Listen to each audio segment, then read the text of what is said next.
Hello friends, welcome to the course System Solution Design KMB IT05. Here in this video we are discussing unit number 5, part of unit 5, this is information security section, which covers the topics types of attacks, what is attack and what are the different types of attacks, what is virus, what is how to control a virus, then hackers, who are the hackers, what are the different kinds of hackers, then overview of risk associated with the internet. So this is part of the unit 5. This is not a complete for unit 5. So second video of this will have the more information about information security. This is half part of it. The topic starts from the term information security. So first we must know what does mean by information security. So as the text suggests, it's a practice for preventing the unauthorized access, disclosure, modification or destruction of information. So that information, somebody can gain your access or your information, they can disclose to someone else, or they can modify it or they can destruct it. So this is how to prevent this your information from unauthorized access from other users. This is information security. This information can be in the form of physical format or this could be in form of electronic format. So everything comes as part of information security. So information can be anything like your personal details, your profile on the social media, your data in mobile phone, your biometric details that you do in your workplaces, your own health records. Anything can be accessed unauthorizedly accessed by someone else. This is comes as part of security. Thus, information spans so many areas of discussion like cryptography, mobile computing, cyber forensic, online social media, etc. So, what are the threats to the information security? First, we must be knowing about them. So, threat can be anything that can take advantage of vulnerabilities to breach the security and negatively use, alter, or erase the information. The point is this. So, the threat can be anything. So, that can take advantage of your information. So, there are many types of threats to the information security. Some of them are listed here. There could be software based attacks, there could be social media attacks, there could be your identity theft. Even someone can take your SIM card based on your information. This is again part of information security. Theft of intellectual property, corporate data on personal devices. There's again a kind of threats. So today we are working some organization and we're using web data on our mobile phones or keeping a data on mobile phones. This is again a kind of threat.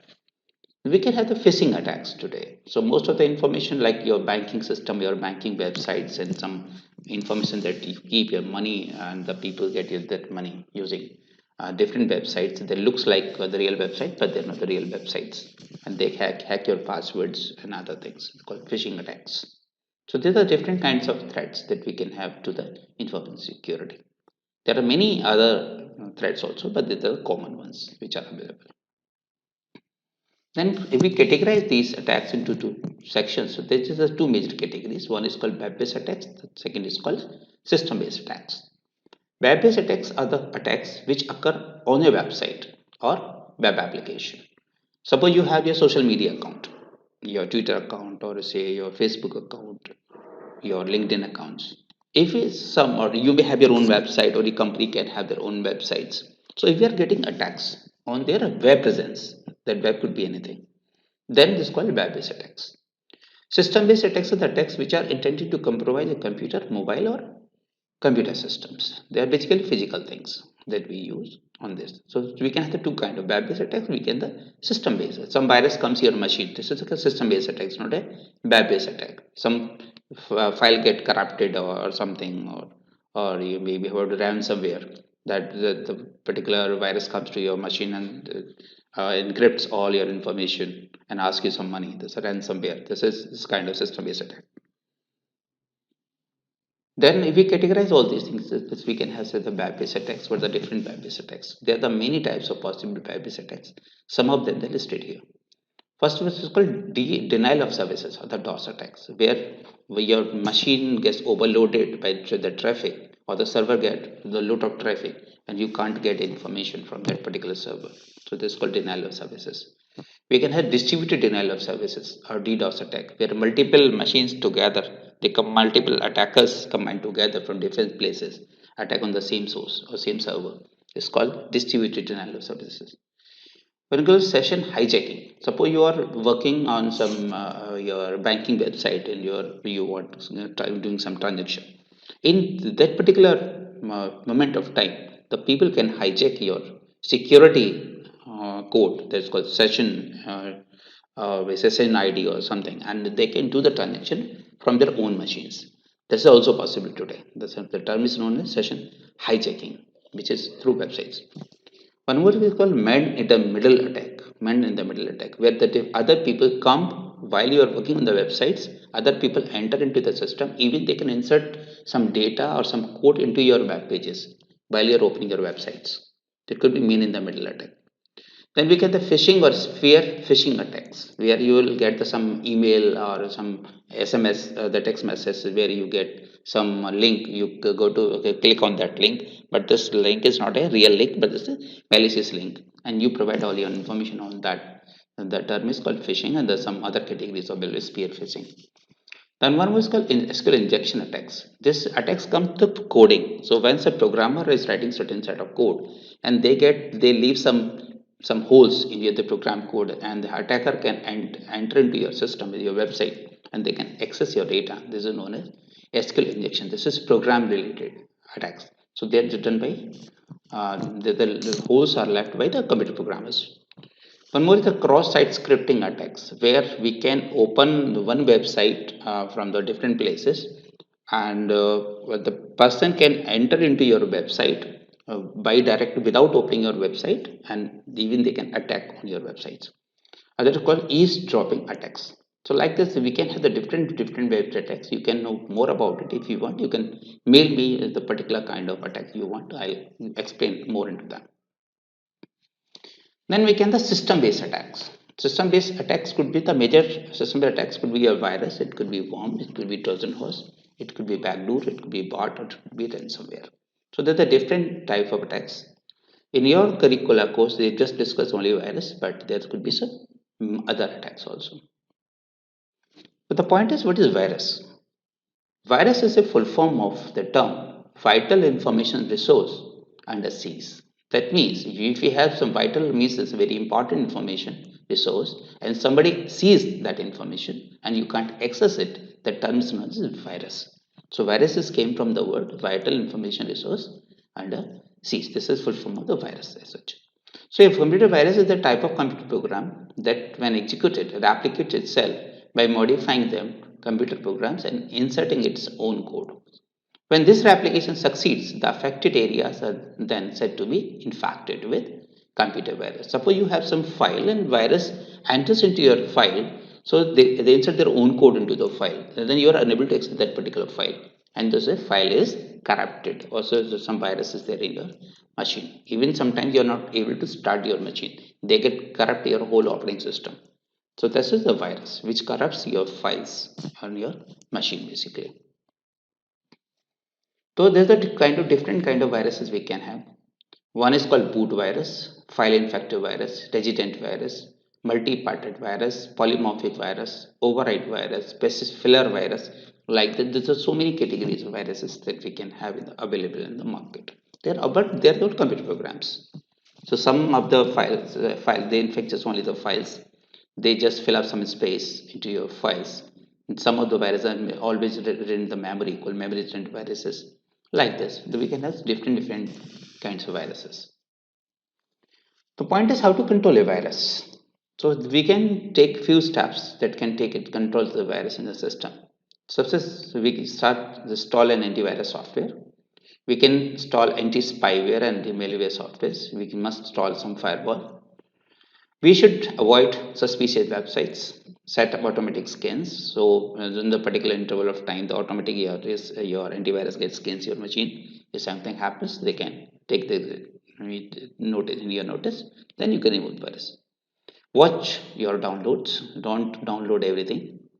Avoid cracked software because most of the cracked software have this malware attached to them, and they enter into your machine. They can hack your machine.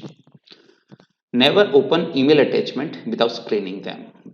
So this is again every, because the attachment today comes in so many forms, and they can have their virus attached to them, and they can enter into your machine without your knowledge. Always keep updating your operating system. So whatever operating system you have, you need to keep. Even your mobile, you need to update your mobiles because they also have operating systems. The point is, who is the hacker? What is the hacker and who is the hacker? A hacker or computer hacker, so this is all synonyms. So people say hacker, so basically a computer hacker is any skilled computer expert who uses his or her technical knowledge to overcome a problem or gain access to something. Both the things, overcome certain problem, because the different hackers work differently. So this could be to access something or to overcome a problem. They can work in both areas. The hacker mostly refer to the computer criminal. In our mind, when somebody talk about the hacker, we thought it's a criminal. That's not always. Due to the mass media or usage of word in 1980s. So this include what hacker slang called script kiddies. Sometimes there's certain people or certain maybe the small children, they can access, they can people, they break the information using, suppose using the tools. So they're not real programmers, but they just know how to use the tools. We call them script kiddies. The people breaking into computers into program written by others with the very little knowledge about the way they work. But still, the such kind of people are called script kiddies. They're again hackers. These are one of the categories of hackers. So this usage has become so prominent that general public is largely unaware the different meaning of exists to the hacker. Hacker is always not bad. One important thing is, so someone is saying hacker is always criminal. No, sorry, it's not. Hackers could be legal, it could be illegal. Depends the type of hackers. So here are the different type of hackers we can have. Hackers can be classified into three major categories: white hat hackers, black hat hackers, and grey hat hackers. These are three major categories, but there could be some other categories like script kiddies we mentioned in the last session, last slide. Neophytes, we can hacktivists. There are so many other types also. That could be red hat also, green hat also, blue hat also. There's some other names are also available. So you can mail me if you want to know more about all these things. The point is, who are the white hat hackers? So white hat hackers are also known as the ethical hackers. This is the people, but they're not the bad people, they're the good people. They never intend to harm a system. Rather than they try to find out the weaknesses in computer or network system or in a website as a part of penetration testing and vulnerability assessment. Ethical hacking is not illegal. It is one of the demanding jobs available in the IT industry. And if I say this is the most important area where the people are required, because as per the internet and information is increasing, the requirement of ethical hackers is increasing. And people at the industries are hiring the people at the very hefty salaries. There are numerous companies that hire ethical hackers for the penetration testing vulnerability assessment. So this is one of the best careers available in the industry right now. So if you can learn something more into this area, so they can get the very good jobs in the near future. This is one of the future jobs. The point is, who are the black hat hackers? Black hat hackers, also known as crackers, or those who are the bad guys as such. So we think of the hacker. Hackers basically we are just generally think of black hat hackers. Are those who hack in order to gain unauthorized access to a system and harm in its operation and steal sensitive information. Black hat hacking is always illegal because it's a bad intent, which includes stealing corporate data, violating privacy, damaging the system, blocking network communication, and so many other things. They're the bad guys. They're the black hat hackers as such. There's one more category in between of black and white. This is called gray hat hackers. The gray hat hackers are the blend to the both black and white hat hackers.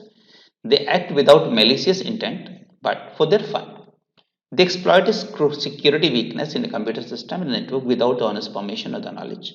Their intent is to bring the weakness to the attention of the owners and getting appreciation or a little bounty from the owners. Yeah, this is today there's so many guys who are doing some bounty. Bounty means what?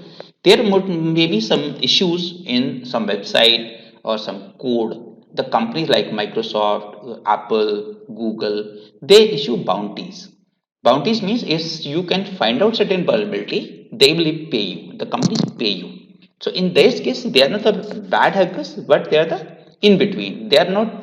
They are doing some kind of things to gain some money. So they look up this website. They use their expertise to find out what the vulnerabilities in code and website and other software, your apps, mobile apps. They find out, and the companies pay according to their work. We call them bounty, which is the so many students are earning, people are earning through this way also. The point is, what are the different kind of risk associated with the internet? Because internet, everything is that always there's a two sides of coin. The same thing, internet. The internet has made our life easier and comfortable. Every without internet we can't live. So it's a very difficult to think today life without internet. So from the morning we start WhatsApp, Facebook, and social media, LinkedIn, everything. You can't even your all the devices or the most of the things are connected with the internet. You made up with the IoT, Internet of Things. So everything is just connected with the internet. So you can't think of today without internet. So people should always be aware of the dangers of the internet and employ certain measures so that you or somebody you care for does not take in advantage of risk while using the internet. Some of the risks associated with the internet are given just here. Cyberbullying, theft of personal information, pornography and other inappropriate content, phishing, damaged reputation, which is one of the dangers today. Even because I have just talked about the one term IoT, Internet of Things. So most of your home devices, your car, you maybe heard about some of the cars are all internet connected, and the devices in your home, in your homes, you smart cities, concept smart homes, smart cities. So everything is just connected to the internet. So that means hackers can access your information. Your they can even access your health information also. Lively they can access it. They can access where you are moving right now, and so many other things. And then these things can be a danger for the future. So IoT is the area where cyber security or the information security is very much required. So this is the information. So everybody must be knowing where there is internet. This is hackable. This is accessible. The people can hackers can hack internet. So anything is get connected by internet. This is hackable. This is very important to understand. These are some of the references I have used, some of the websites where I've taken some of the topics that I have used some theory in this presentation. So these are some of the websites you can refer for more detailed information or study more in that. Thank you, friends. This is my email ID given the bhuvaneswar.sharma at the abc.ac.in, where you can send your or more, you want to learn more on some of the topics and some more information. I'll send you personally. And this is the URL given here where all these notes are available. You can download these notes whenever you need it. Thanks. We'll meet you for the next video very soon. Thanks.